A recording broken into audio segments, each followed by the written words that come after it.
I often say that by giving in to anger, we are not necessarily harming our enemy, but we are definitely harming ourselves. We lose our sense of inner peace. We do everything wrong. Our digestion is bad. We cannot sleep well. We put off our guests, or we cast furious glances at those who have the impudence of being in our way. If we have a pet, we forget to feed it. We make life impossible for those who live with us, and even our dearest friends are kept at a distance. Since there are fewer and fewer people who sympathize with us, we feel more and more lonely. As for our supposed enemy, perhaps he is sitting quietly at home. If one day our neighbors tell him what they have seen or heard, he will rejoice.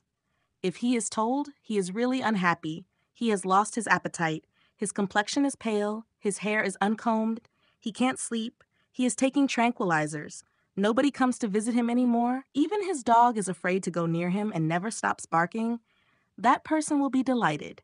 And if he learns that he has had to be taken to hospital, his satisfaction will have no bounds.